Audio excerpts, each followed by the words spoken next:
Hello student, हम chapter number 11 के दोहे पढ़ रहे थे, जिसमें 6 नंबर का दोहा है। ओछो काम बड़े करे तो न बड़ाई होए, जो रहीम हनुमंत को गिरधर कहे न कोय। तो यहाँ पर कवि रहीम कह रहे हैं कि बड़े और छोटे व्यक्तियों के बारे में बताते हुए वे कहते हैं कि यदि कोई छोटा व्यक्ति कोई बड़ा काम करता है तो उसकी बड़ाई नहीं होती है। इसका उदाहरण देते हुए कहते हैं कि हनुमान जी ने भी पहाड़ उठाया था, पर उन्हें कोई गिरधर नहीं कहता। तो यहाँ पर हनुमान जी और कृष्ण के बारे में उदाहरण देते हुए कह रहे हैं कि जब कोई छोटा व्यक्ति कोई बड़ा काम करता है तो उसकी कोई वाहवाही नहीं करता है, उसकी कोई बड़ाई नहीं करता है। जैसे कि जब कृष्ण ने गिरधर उठाया तो उनका नाम गिरधर पर्वत जब कृष्ण ने उठाया था तो उनका नाम गिरधर पड़ गया। लेकिन हनुमान जी ने भी पर्वत उठाया था तो उनके बारे में कोई बात नहीं करता।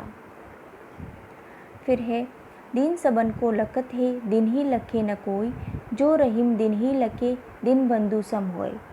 यहाँ पर रहीम कहते हैं कि गरीब व्यक्ति हर किसी की ओर आशा भरी नज़रों से देखते हैं कि जाने कहाँ से कुछ मिल जाए, पर गरीब की ओर किसी की नज़र नहीं आती। गरीब सबकी तरफ देखते कि कोई उनकी मदद करे, कोई उन पर भलाई करे, लेकिन गरीब को कोई नहीं देखता है। दीन अर्थात गरीब से लिया गया है। दीन का मतलब होता है गरीब। रहीम कहते हैं कि जो व्यक्ति गरीबों की ओर देखता है, यानी उसकी मदद करता है, उनकी सहायता करता है, वह दीन दुखियों का सहायक यानी ईश्वर की भांति होता है। दीन का मतलब होता है गरीब और दीन बंधु का मतलब होता है ईश्वर। जो गरीबों की और दीन दुखियों की सहायता करता है वह होता है दीन बंधु।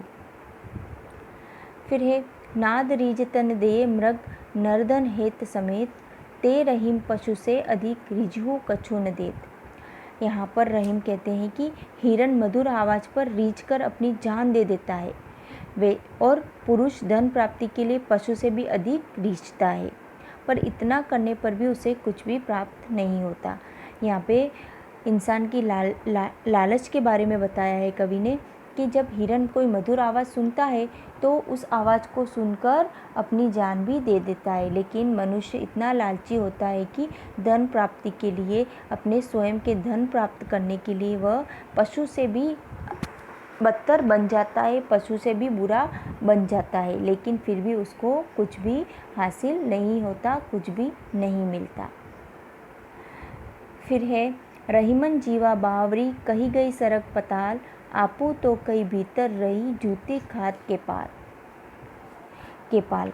कवि रहीम कहते हैं कि मनुष्य को अपनी जीवा अर्थात जीवान, जो अपनी जीभ होती है, उसको हमेशा अपने वश में रखना चाहिए, वरना जीवा तो बावली होती है, मतलब पागल होती है। वह इधर उधर जाने क्या क्या बातें बकती रहती है। जीभ तो कड़वी बातें कहकर मुंह के भीतर चली जाती है, पर उसका बुरा परिणाम सिर को भोगना पड़ता है, क्योंकि जीभ की कही हुई कड़वी बातों के लिए जूते ही सहने पड़ते हैं। तो इसमें कवि यही कहना चाह रहे हैं कि इंसान को अपनी जीभ को अपने वश में रखना चाहिए और सोच समझकर बात करनी चाहिए। फिर है, तासो ही कुछ पाइए कीजे जाकी आस, रीते सरवर पर गए कैसे बुझे प्यास। इसमें कवि रहीम कहते हैं कि जिससे कुछ मिलने की उम्मीद हो उसी की आशा करनी चाहिए। किसी खाली सरोवर पर पानी पीने के लिए जाने से क्या मिलने वाला है? खाली सरोवर के पास जाने से प्यास कैसे बुझेगी? तो यहाँ पे रहीम कहते हैं इंसान को उसी से उम्मीद रखनी चाहिए जिससे कुछ मिल सके, उसकी उम्मीद पूरी हो सके। जिस प्रकार अगर कोई प्यासा इंसान है और अगर वो किसी खाली सरोवर में जाता है तो क्या उसकी प्यास बुझती है? नहीं।